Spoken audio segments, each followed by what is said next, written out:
Bonsoir à toutes, bonsoir à tous. Bienvenue pour ce premier rendez-vous de l'année des sessions de la Supply Chain.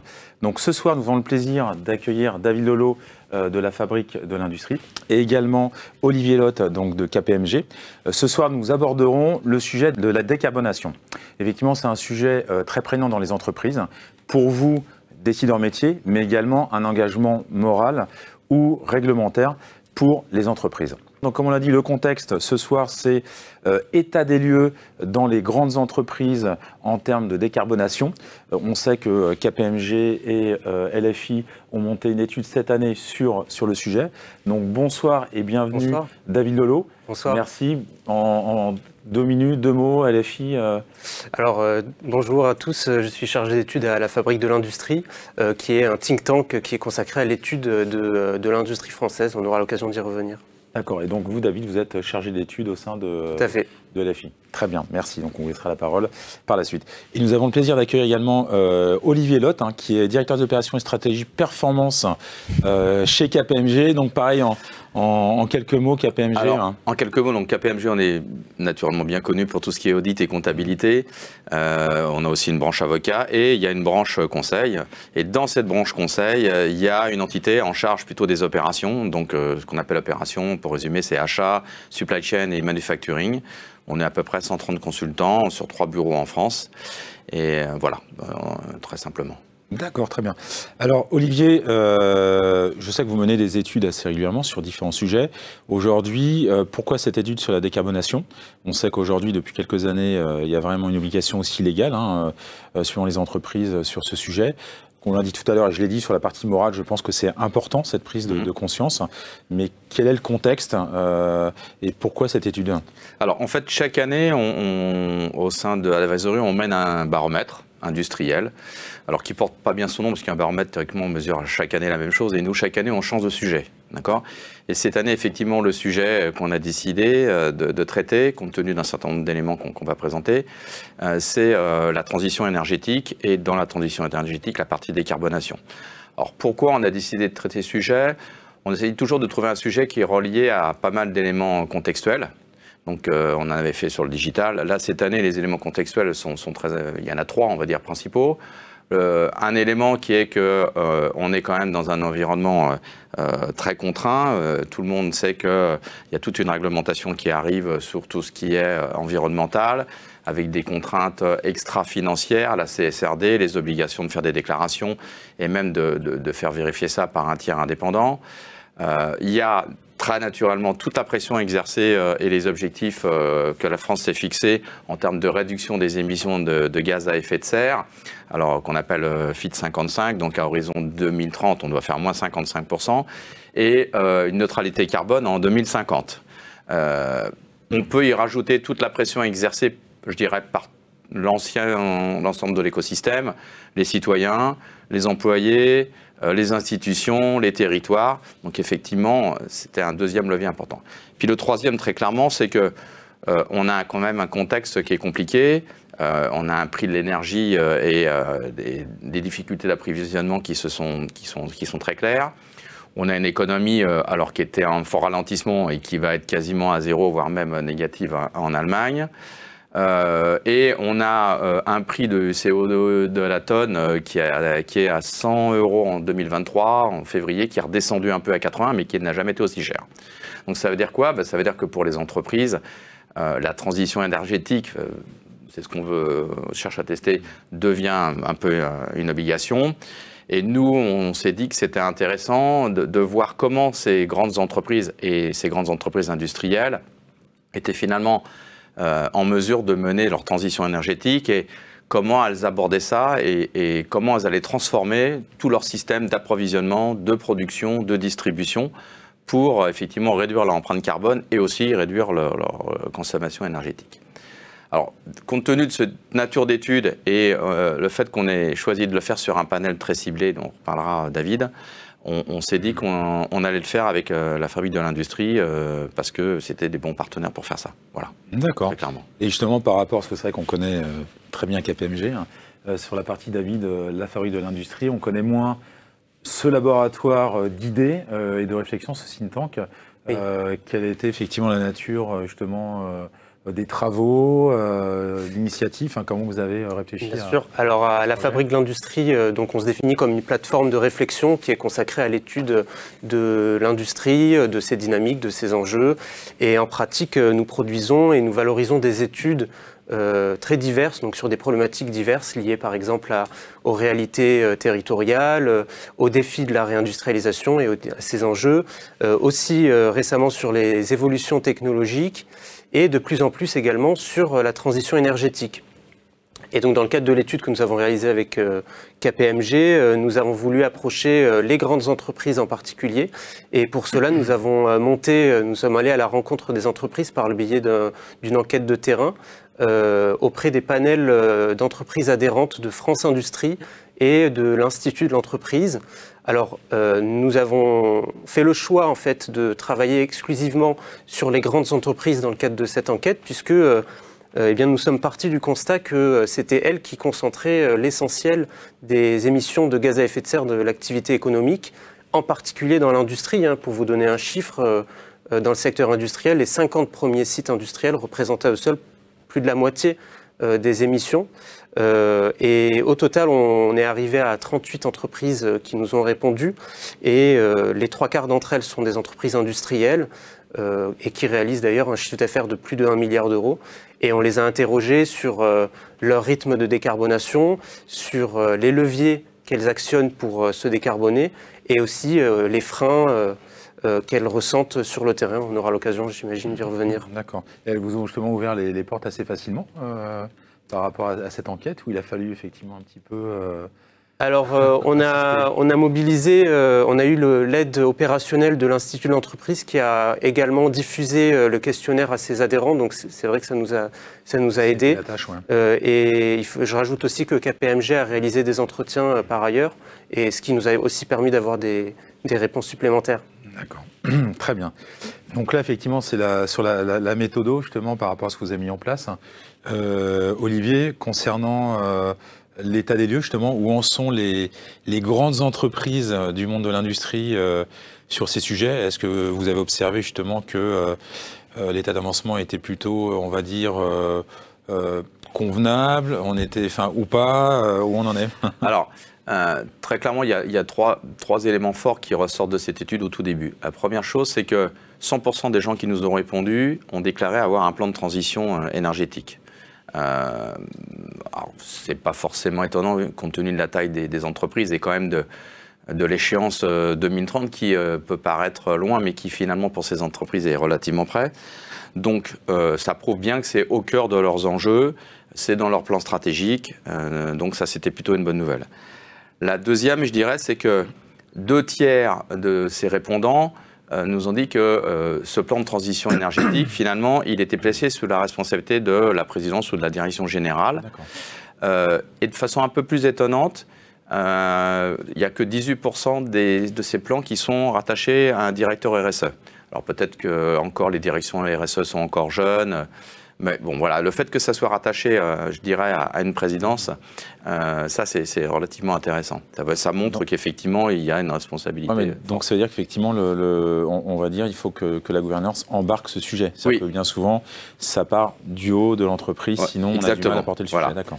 Et puis le troisième point, c'est qu'effectivement, on s'est aperçu que par les réponses qu'on nous a données, même si ce n'était pas les questions de base, mais dans les discussions, le plan de transition énergétique, souvent, c'est qu'un élément d'un plan de développement durable, beaucoup plus large, qui va englober les achats éthiques, l'inclusion et la diversité, donc une volonté de s'inscrire de façon plus forte dans le RSE. Donc, alors, ça c'était intéressant aussi parce que, effectivement, on parle beaucoup de décarbonation, mais il y a quand même d'autres choses à faire autour de ce sujet. C'est plutôt rassurant. Voilà. Ouais, tout à fait. C'est une bonne nouvelle. Donc, alors, si on regarde maintenant les plans de transformation, ils ont montré trois choses importantes. Un, effectivement, il y a 3 enjeux. Il y a la décarbonation, on va largement en parler. Il y a la réduction des consommations énergétiques et il y a la réduction des coûts d'énergie. Voilà. Donc, et parmi ces sujets, très clairement, la décarbonation est arrivée 7 fois sur 10 en premier. Voilà. Donc, d'où le débat d'aujourd'hui autour de ce sujet, mais pas simplement, mais effectivement, c'est au cœur des préoccupations de toutes ces grandes entreprises industrielles. D'accord. Et donc, par rapport à ce qu'a dit Olivier, est-ce qu'on doit se réjouir de cet état des lieux et de ce niveau d'avancement dans les entreprises par rapport aux choix opérés par les différentes gouvernances? Alors, effectivement, ce sont des résultats qui sont très encourageants, qui montrent que la transition énergétique, la décarbonation est aujourd'hui à l'agenda des grandes entreprises. Et je rajouterais même, sur la base du propos d'Olivier, que d'après l'enquête, 72% des entreprises se disent aujourd'hui en phase, voire même en avance par rapport à leur agenda, par rapport à leur trajectoire de décarbonation, ce qui est du coup un autre faisceau positif. Mais si maintenant on confronte ces premiers résultats aux ambitions nationales, on se rend compte que le bilan en réalité est plus nuancé. C'est-à-dire qu'on a noté dans l'étude un certain décalage entre ce qu'est le rythme de décarbonation des entreprises et d'un autre côté le rythme ambitionné par la feuille de route nationale de la stratégie nationale bas carbone. Et pour être un peu plus dans le détail, dans le secteur de l'industrie, les entreprises doivent réduire leurs émissions de plus de moitié à horizon 2030 par rapport à 2015. Dans l'enquête, on montre que seuls 39% des entreprises industrielles de notre panel sont calées sur cet agenda. Donc c'est mitigé, donc on est tout à fait. Donc mitigé, on montre qu'il y a une partie des entreprises qui n'ont pas encore internalisé les objectifs nationaux. Alors là, en réalité, ça pose deux questions qui sont complémentaires. La première, est-ce que les grandes entreprises ont pris la mesure des enjeux et des efforts qu'il reste à fournir? Et une autre question qui est le pendant finalement, est-ce que, à l'inverse, la stratégie nationale bas carbone n'est-elle pas finalement trop ambitieuse par rapport à la réalité industrielle, sachant par ailleurs que l'industrie, c'est déjà le secteur qui a décarboné le plus fortement sur les 30 dernières années. Puis on le voit même sur les ZFE, je sais qu'il y a des retours en arrière sur certaines agglomérations où il y avait une ambition qui était forte, mais effectivement, c'est difficile à réaliser. Alors, petite question de passant à Olivier, je voulais vous demander, est-ce que justement, vous parliez notamment de la volonté de l'État de décarboner, mais est-ce qu'ils agissent quand même rapidement? Est-ce qu'ils ont un pouvoir pour accompagner les entreprises? Alors, on aura sans doute l'occasion de revenir sur le poids et l'aide accordée par l'État. Par l'État, d'accord. Ok. Mais justement, c'est les leviers, on revient aux leviers, mais justement, Olivier, sur quel est le principal levier pour qu'une entreprise puisse justement être dans le bon trend et être justement en phase par rapport aux attentes Alors, le levier qui aurait pu paraître le plus naturel, c'est d'acheter des énergies décarbonées. On en reparlera. Mais ce qu'ils ont décidé de faire, et ce qui me paraît logique, c'est qu'avant de faire ça, ils sont dans la logique de la sobriété énergétique. L'idée, c'est je vais réduire ma consommation énergétique. D'accord. Et puis dans un deuxième temps, une fois que j'estime que j'aurais fait un certain nombre de choses pour atteindre un seuil normal, là j'envisagerais effectivement de basculer vers des énergies décarbonées. Mais je trouve que c'est assez logique, plutôt que de basculer tout de suite, le fait de dire je cible de la sobriété me paraît toujours très bonne. Alors l'ambition à 3-5 ans, c'est quand même de la réduire de 15 à 20%. Donc forcément ça contribuera fortement à la décarbonation. Le fait qu'ils aient choisi, que ces grandes entreprises aient choisi en priorité la sobriété n'est pas forcément très étonnant. Je veux dire, le prix de l'énergie avec la crise qu'on a connue, les crises qu'on connaît mécaniquement, c'est quand même un sujet qui est arrivé tout en haut de la pile pour tout le monde. Il y a un certain nombre d'industries qui ont dû arrêter de produire à un moment donné parce que le prix de l'énergie était tellement haut pour eux que c'était plus du tout rentable. Et voilà, donc il n'y a pas vraiment de surprise dans le fait je trouve qu'ils aient choisi en premier ce levier. Ouais. Il est à la fois logique et contextuel, voilà, très clairement. Maintenant, quand on regarde ce qu'ils souhaitent mettre en place par rapport à ce levier de sobriété, il y a deux grandes natures de leviers. Il y a des leviers qu'on va appeler, nous, ce qu'on appelle opérationnels, qui sont des leviers qui sont à leurs mains, et qui sont des choses qu'ils ont, pour la plupart, presque tous activés, passer à des systèmes d'éclairage beaucoup moins énergivores, isoler les réseaux d'énergie et de fluide dans les usines, revoir la façon d'utiliser les moyens de production, voilà, donc tout ce qui va effectivement concourir. Et alors, il y a eu un côté bénéfique parce que je pense qu'il y a un certain nombre d'entreprises. Dans l'industrie de process où l'énergie est très importante, ça a toujours été au cœur des préoccupations des entreprises et elles faisaient déjà ce travail d'optimisation. Voilà. Il y a tout un tas d'autres entreprises où je pense qu'ils avaient peut-être perdu un peu la notion de sobriété et ça a remis cette notion de sobriété, en tout cas sur l'énergie, au cœur du sujet. Après, c'est du bon sens, quoi. Le bon sens, c'est revenu. Voilà. Le bon sens terrien. Oui, le bon sens paysan, je dirais. Paysan, voilà. ouais. Ça, c'est pas bien. Après, il y a une deuxième grande nature de levier qu'on appelle des leviers plus structurels. Et là, dedans, on peut les découper. Il y a des leviers qui sont depuis de nombreuses années déjà employés par les entreprises, à savoir très clairement, je change pour des équipements moins énergivores, ce nombre d'opérations comme ça, qui ont toujours existé, qui sont finalement assez simples, et technologies, etc. Par contre, il faut avoir les CAPEX pour le faire, donc qui mobilisent fortement des investissements. Puis à côté de ça, j'ai des leviers qui sont beaucoup moins simples, et sont peut-être moins CAPEXés au départ, qui vont être je redéfinis ma stratégie de distribution, je revois toute mon schéma directeur supply chain. Alors, c'est plus une démarche intellectuelle qui derrière va forcément entraîner des CAPEX, mais c'est beaucoup plus complexe déjà. Alors que, ce que je redis, les grandes entreprises industrielles ont besoin de consultants pour leur dire qu'il faut changer la machine pour une machine qui a un meilleur rendement et qui est moins énergivore. Ils savent le faire et ils n'ont absolument pas besoin de mots pour le faire. Donc, quand ils ont les moyens, naturellement, c'est quelque chose qu'ils activent.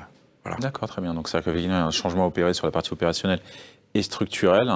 J'imagine qu'il y a une question de coût, forcément, qui rentre en ligne de compte pour les entreprises suivant le secteur d'activité.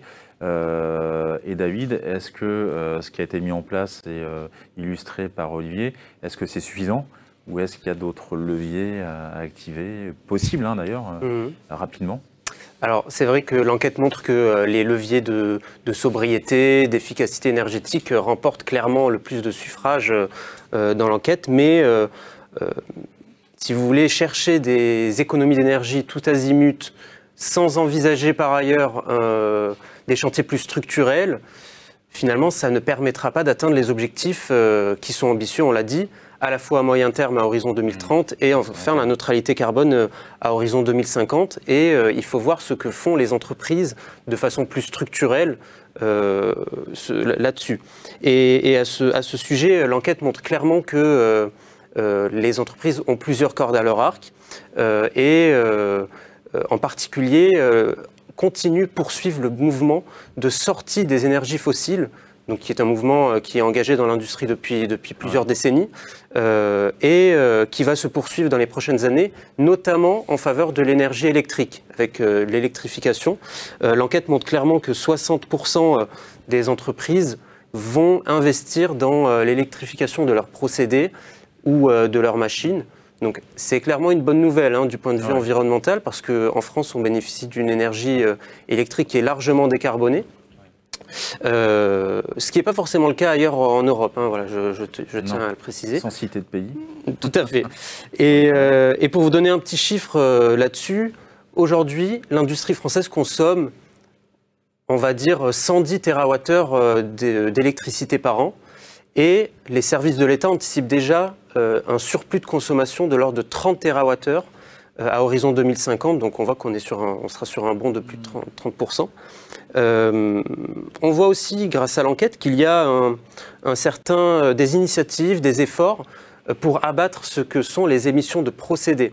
Donc en fait, ce sont les fameuses émissions non énergétiques qui émanent non plus de la consommation de combustible, mais vraiment des procédés industriels eux-mêmes, avec, je pense en particulier, des secteurs de l'acier et du ciment, qui sont particulièrement concernés par ce chantier, et où on voit se développer des initiatives industrielles dans le développement d'acier bas carbone et de ciment bas carbone, avec comme vecteur commun la sortie de la consommation de charbon pour être neutre en carbone. Mais sur ce créneau-là, on est plutôt sur des échéances plus moyen terme, avec des projets qui se développeront plutôt vers la fin de la décennie actuelle. Et enfin, c'est un autre enseignement de notre enquête qui est très intéressant. Finalement, certains axes de décarbonation qui sont prometteurs du point de vue environnemental, finalement sont secondaires en termes de levier actionné. Et là, je pense à l'hydrogène vert et aux technologies de captage et de séquestration du carbone, qui sont dans les deux cas mobilisées par seulement 40% des entreprises industrielles du panel, sans doute là pour des questions de coût des technologies et aussi de maturité. On aura sans doute l'occasion d'y revenir. Très bien, donc ça veut dire que c'est quand même plutôt rassurant, parce que c'est vrai que du côté d'Olivier et David également, il y a quand même des solutions à court, moyen ou long terme. C'est plutôt quand même une bonne nouvelle et c'est rassurant. Maintenant, j'imagine qu'il y a quelques freins, certainement. Donc, je ne sais pas si Olivier, vous pouvez nous en parler. Si, la décarbonation des entreprises. Le principal frein, et il n'est pas spécialement étonnant, c'est le coût. Ouais. La lourdeur des investissements qui se cache derrière cette transition énergétique. Donc, 60% des répondants, effectivement, ont mis ce frein de l'investissement et du coût en premier. Alors, derrière ça, on y voit trois choses. Naturellement, les montants à engager, qui sont très importants, qui apparaissent en un. En deux, des retours sur investissement qui sortent des ROI qu'on demande habituellement aux entreprises. Quand vous faites un projet, quel qu'il soit, généralement, on vous demande un ROI de 2-3 ans. Donc là, on arrive avec des ROI beaucoup plus longs, donc ça coince un peu au niveau des directions générales et des directions financières. Et puis, le troisième, c'est qu'on part sur des projets qui sont longs et qui sont souvent aussi un peu en dehors des standards des projets qui sont menés ces derniers temps. Comme vous disiez, c'est structurant. C'est le côté structurant qui fait qu'à un moment donné, c'est... Donc, alors, maintenant, il faut mettre en regard cette question de coût par rapport à une question qui est totalement légitime que se posent les industriels, c'est de dire, OK, est-ce que finalement, mes clients vont accepter de payer peut-être un peu plus cher des produits décarbonés, propres? Est-ce que finalement, c'est quoi le risque que je cours? Et qu'est-ce qui prouve qu'ils vont me suivre et qu'ils ne vont pas aller acheter un produit qui est fabriqué dans des conditions, je dirais, environnementales beaucoup moins bonnes? Et est-ce que ce surcoût, je vais être capable de le vendre? Et est-ce que ça va suivre? Donc, et ce qui est légitime, alors on verra un peu ce qu'on peut faire pour les accompagner, mais voilà, donc il se pose quand même cette question qui est très importante. Deuxième grand frein, effectivement, c'est, tu l'as évoqué David, c'est quand même que sur un certain nombre de sujets, notamment de technologie, la technologie, elle est soit embryonnaire, soit elle est encore dans les laboratoires. On avait fait une présentation il y a quelques temps avec David et il y avait un grand patron de l'industrie métallurgique et qui disait, voilà, très clairement, moi, j'ai encore pas le système d'anode qui va me permettre non pas d'émettre du gaz à effet de serre, mais qui va me faire de l'oxygène. C'est en développement, mais je l'ai pas. Et rien ne dit que je l'aurai dans 2 ans, dans 3 ans, dans 4 ans, dans 5 ans. Et donc, il reste une part d'incertain, très clair, sur certaines technologies, alors qui pour certaines vont être en test, pour d'autres sont au stade de recherche et développement, et même plutôt recherche que développement. Donc ça veut dire qu'effectivement, je pense que en termes d'employabilité, on va créer des nouveaux postes aussi, c'est une bonne nouvelle. Il peut y avoir des recrutements dans les entreprises pour trouver des solutions. Oui. Alors, la bonne nouvelle, c'est que, en tout cas, quand on discute, c'est souvent des choses qui sont enclenchées. C'est-à-dire que les grandes entreprises, elles sont conscientes que, comme l'a dit David, avec ce qu'elles font, elles n'arriveront pas forcément, peut-être au Fit 55, mais pas à la neutralité carbone par le chemin. Donc, c'est quand même des choses qui sont enclenchées, mais qui restent avec une forme d'incertitude. Et je dirais que pour soutenir cette incertitude et quand même le risque financier que les entreprises sont en train de courir, l'État français et puis je dirais l'Europe, très clairement, ont décidé de mettre en place un certain nombre d'aides dans des plans et des programmes ambitieux. Ils ont débloqué des dizaines de milliards. Il y a France 2030, c'est un programme de 5 milliards sur 5 ans. Donc, effectivement, il y a une exigence. On a bien vu, les 50 premières sociétés les plus émettrices ont été invité, on va dire, à l'Élysée, pour pas dire convoqué. Et donc la contrepartie, c'est on vous aide. On voit ce qui se passe à Dunkerque. Donc, et est-ce que, quand même, petite question, parce que ça, je ne veux pas rentrer dans une polémique, on voit effectivement ce qui se passe aujourd'hui avec les agriculteurs. Est-ce que justement il y a un alignement, quand vous parliez notamment au niveau européen, par rapport à ces aides, pour que ce soit cohérent et que, au niveau européen, on soit notamment sur le même pied d'égalité, et qu'il y ait une motivation globale qui se mette en place et qu'il n'y ait pas effectivement un déséquilibre et que finalement il y a des pays qui disent non, j'y vais pas parce que finalement il n'y a pas de raison de faire d'efforts si d'autres pays ne le font pas. Enfin, est-ce que justement ça va être assez homogène et sur ce qu'on voit, alors c'était pas l'objet de l'étude, mais, mais est-ce que vous avez dans les livres, oui, ça paraît assez homogène. Alors maintenant, très clairement. Les grandes entreprises, l'accès aux aides n'est pas forcément si très facile. D'accord. La réglementation bouge assez régulièrement quand même. Alors, autant les grandes entreprises, elles ont les moyens, elles ont les équipes pour faire ça. Autant lorsqu'on va descendre sur les ETI qui commencent à être soumis notamment à tout ce qui est déclaration extra-financière et puis qui vont être soumis aux mêmes contraintes, ça va être beaucoup plus dur pour elles d'essayer d'accéder à ces aides, d'être capable de les solliciter, etc. De les connaître, de savoir comment elles peuvent y prétendre. Donc, voilà. Alors, il y a des cabinets de conseil qui peuvent aider, mais c'est vrai que donc très clairement, sur ce sujet, il y a encore une petite contrainte. Voilà. D'accord, très bien. Donc on voit très clairement, Olivier, que le frein principal, comme souvent, c'est le portefeuille, c'est la partie financière, mais je pense qu'il y a également la partie consommateurs et acheteurs, parce que ça part de nous également. C'est aussi la volonté de changer peut-être nos habitudes de consommation et des acheteurs par rapport à l'industrie, je pense aussi, très clairement. Mais donc, David, est-ce que vous voyez d'autres freins en complément de ce qu'on vient d'évoquer? Alors oui, tout à fait. L'enquête a montré un certain nombre de freins. Donc, après la lourdeur des investissements, il y a très clairement la crise énergétique et le prix, la disponibilité des énergies décarbonées.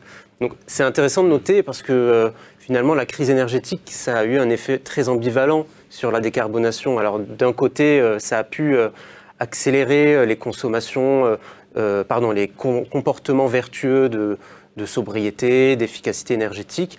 Et d'un autre côté, on voit que ça alourdit la facture des entreprises et ça vient les amputer d'une certaine capacité d'investissement.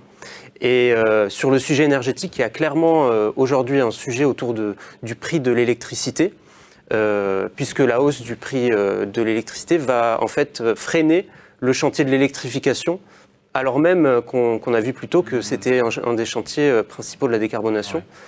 Et il faut aussi noter que cette inflation énergétique sur le prix de l'électricité, elle va se répercuter mécaniquement sur celui de l'hydrogène, puisque sur la base d'un procédé industriel qui s'appelle l'électrolyse, le prix de l'électricité va se répercuter, avec toutes les questions de compétitivité, d'attractivité que cela pose.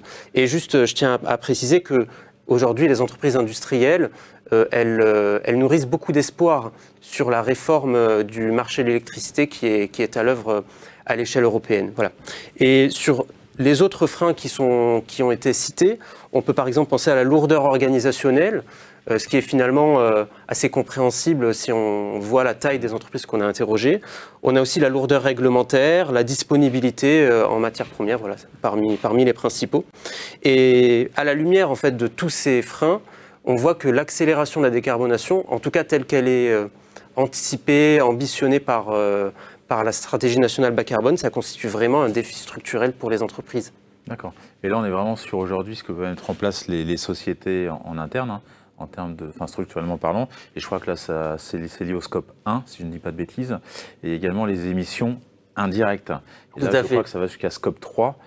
Donc, quels sont, encore une fois, le terrain de jeu pour aller plus loin Alors, c'est vrai que jusqu'à maintenant, on a exclusivement parlé des émissions le fameux scope 1 qu'on appelle dans le jargon, mais en fait, c'est les émissions directes. Alors, on peut peut-être le rappeler effectivement pour les auditeurs, les gens qui nous regardent. Oui, alors les émissions directes, en fait, ce sont les émissions qui émanent, si vous voulez, des murs de l'entreprise, dans son périmètre opérationnel. On a exclusivement parlé de ça à juste titre, puisque c'est sur ces émissions-là que repose déjà toute la réglementation et du coup tous les efforts des entreprises. Mais en réalité, si vous voulez, si on élargit la focale, l'essentiel, à quelques exceptions près, l'essentiel de l'empreinte carbone des entreprises se joue en réalité sur leur propre chaîne de valeur, c'est-à-dire au niveau de leurs fournisseurs de matières premières, fournisseurs d'intrants, auprès de leurs partenaires aussi de transport de marchandises, de logistique, et plus en aval sur les partenaires de distribution et aussi les clients. Donc ça, c'est ce qu'on appelle le scope 3. Et il faut savoir qu'à ce jour, c'est clairement le parent pauvre de la décarbonation. Pourquoi? Parce que d'une part, c'est peu réglementé, comme on l'a dit, par rapport au scope 1. Jusque récemment, les grandes entreprises n'avaient pas forcément l'obligation de, par exemple, référencer et chiffrer leurs émissions dans le cadre de leur bilan carbone. Donc c'est un premier élément. Mais c'est aussi très compliqué, finalement, à la fois avec une difficulté qui est celle de chiffrer ces émissions indirectes qui émanent de partenaires et de procédés industriels extérieurs. Et de notre côté, une difficulté d'ordre plus opérationnel qui est celle d'inciter ses propres partenaires à modifier ses comportements. Et on sait que c'est compliqué dans le contexte actuel qui est celui d'une asymétrie des politiques climatiques qu'on a. Est-ce qu'il y a des obligations par rapport, quand vous êtes notamment avec vos fournisseurs, d'engager vos fournisseurs sur, comme un cahier des charges, un appel d'offres sur justement ces effets bas carbone, pardon. Est-ce qu'il y a une obligation? Est-ce qu'aujourd'hui il y a des systèmes qui obligent entre industries justement de se dire voilà, moi pour travailler avec vous, le cahier des charges c'est ceci, c'est cela. Est-ce que c'est des choses qui sont cadrées aujourd'hui ou pas du tout? Alors j'ai pas la réponse exacte, mais en tout cas ce que je peux vous dire, c'est ce que vous pointez du doigt, c'est l'élément de conditionnalité des cahiers des charges. Et ça c'est clairement quelque chose qu'on voit sur le terrain, c'est-à-dire les entreprises qui vont conditionner leurs relations clients-fournisseurs sur la base de nouveaux critères qui sont ceux de critères RSE. Et c'est ça, pour le coup, on le voit clairement. Très bien. Voilà. Mais voilà, si je peux quand même finir sur une note un peu optimiste, on voit que le chantier des émissions indirectes, ça commence à se mettre en mouvement. En tout cas, les entreprises commencent à se mettre en mouvement. Et l'enquête montre par exemple que 72% des grandes entreprises collaborent déjà et s'apprêtent à le faire avec leurs fournisseurs pour produire des biens éco-responsables. Et aussi 50% d'entre elles qui va jusqu'à revoir l'ensemble de sa stratégie d'approvisionnement. Donc c'est des éléments qui sont positifs et qui montrent que les entreprises commencent à conscientiser ce nouveau chantier-là. Bon, bah, très bien, c'est plutôt une bonne nouvelle. Tout à fait. Bon, bah, très bien, merci David. Si on avait une conclusion, si Olivier, vous aviez une conclusion sur ce qu'on vient de se dire, alors, quelle serait-elle? Moi, ce qui m'intéressait, c'était un peu de regarder la motivation de ces grandes entreprises industrielles de relever ce challenge de la transition énergétique. Alors, et puis, en faisant l'étude, je me suis dit, finalement, est-ce que c'est important cette raison? Est-ce qu'ils le font parce qu'ils ont peur pour leur notoriété? Est-ce qu'ils le font par réelle conviction? Est-ce qu'ils le font parce qu'ils se disent qu'un jour, ils n'auront plus accès à certains investissements, voilà, ou tout simplement parce qu'ils se disent que leurs employés ne veulent pas venir travailler dans une société qui ne participe pas à l'avenir de la planète. Où est-ce que je vous interromps, mais c'est vrai qu'on voit effectivement que les nouvelles générations, c'est un élément important pour intégrer une société. Voilà. Donc, finalement, ce n'est pas très important. Ce qui est important, c'est que les entreprises, quelle que soit leur motivation, aient engagé un plan d'action avec des choses concrètes qui sont en cours. Et je pense que ça, c'est la première leçon, et je dirais qui est plutôt optimiste. Voilà. La deuxième, c'est que finalement, on peut se poser la question si les industriels et si les grandes entreprises ont le choix. Ok, il y a la pression réglementaire. Certains pourraient jouer la montre et l'immobilisme en se disant bon, bah, tout le monde sait qu'on n'atteindra pas les objectifs en 2030. Donc, c'est encore un truc du gouvernement. J'attends. Et puis en 2029, ils vont nous dire que c'est repoussé en 2031. Bah, en fait, non, les sociétés, elles n'ont pas vraiment le choix. Je veux dire, elles sont obligées d'y aller.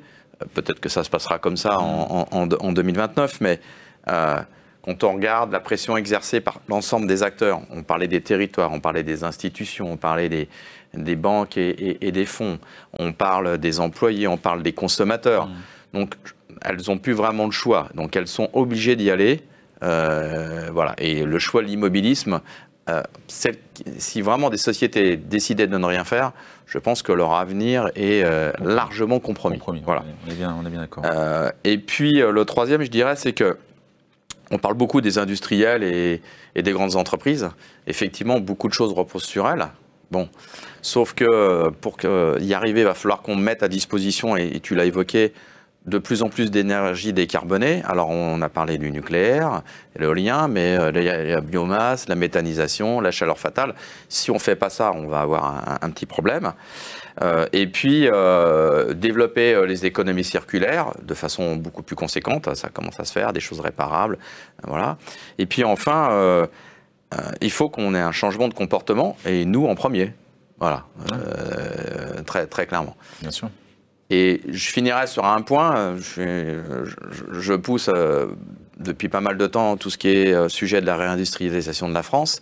Et c'est quand même le deuxième grand défi français et qui est finalement très proche du défi de la décarbonation. Parce que il faut qu'on puisse avoir des énergies décarbonées pour facilement faciliter la réindustrialisation. Et d'un autre côté, et la réindustrialisation tue une partie du scope 3, puisque forcément, je limite les transports, et donc ça contribue aussi très clairement à la décarbonation. Ah oui. Et si on veut réussir les deux, le challenge est quand même important. Voilà. C'est vertueux, et je pense que c'est, oui, je suis assez d'accord. Plutôt d'accord avec ce que vous venez de dire. Très bien, merci Olivier. Est-ce que David, vous souhaitiez apporter un... Juste peut-être en une phrase, juste de dire que finalement la décarbonation des entreprises, c'est un chantier qui est en cours. Et finalement, il ne faut pas jeter la pierre aux grandes entreprises. C'était un des écueils dans lesquels on ne voulait pas tomber, c'est-à-dire on voit qu'elles sont quand même volontaristes. Il y a des efforts qui sont en cours et qui prennent du temps avec les freins qu'on a pu nommer. Bon, très bien. Merci Olivier, merci David. Je demande à la régie, est-ce qu'il y a des questions ou une question ? Donc, effectivement, une première question. Est-ce que les clients finaux de ces entreprises sont prêts à acheter plus cher leurs produits? Et par conséquent, est-ce un frein à l'investissement dans la décarbonation pour les entreprises? Merci. Olivier, David, on l'a évoqué un peu tout à l'heure. Hein. C'est la question que se posent les industriels. Alors, lorsque j'avais fait l'étude sur la réindustrialisation, il y avait la même question. Et donc la déclaration des Français, alors c'était avant l'inflation, c'était oui, on est prêt à payer un peu plus cher un produit made in France, donc de meilleure qualité, peut-être moins carboné, etc. Oui, je pense qu'une partie des consommateurs... Enfin, là, on est souvent en B2B, donc à un moment donné, ça finira auprès du consommateur, qui est effectivement... Est-ce que le consommateur final acceptera de payer un peu plus cher? Rien ne le prouve. Il faut déjà que l'inflation ralentisse, ce qui est un peu le cas. On parle de 2030, mais je pense que pour une partie de la population, ça va se faire. Et je pense que pour une partie de la population, malheureusement, ça ne se fera pas parce qu'ils n'auront pas les moyens de le faire. Alors, dans quelle proportion moi, je ne sais pas le dire aujourd'hui. Voilà, très clairement. Je ne sais pas si... voilà. Pas non plus. Mais il peut se passer tellement de choses entre maintenant et 2030. Voilà. Donc, si j'avais fait le sondage il y a maintenant, je n'aurais pas les mêmes résultats, je pense, qu'il y a 2 ans. Mais... oui, je pense qu'une partie... c'est pour ça qu'il y a aussi des aides de l'État. Hein, c'est pour essayer d'équilibrer momentanément ce coût. Et voilà. Ouais. Et si juste je peux en remettre une couche, en fait, l'enquête, elle montre clairement que aujourd'hui, les entreprises nous disent que si les retours sur investissement sont si mauvais sur les investissements verts, c'est précisément parce que la demande n'est pas assurée en aval, c'est-à-dire investir pour produire plus vert. Quand on sait que la concurrence étrangère n'essuie pas les mêmes contraintes réglementaires, etc., naturellement, on a une crainte sur l'évaporation de la demande et qui irait vers des biens importés.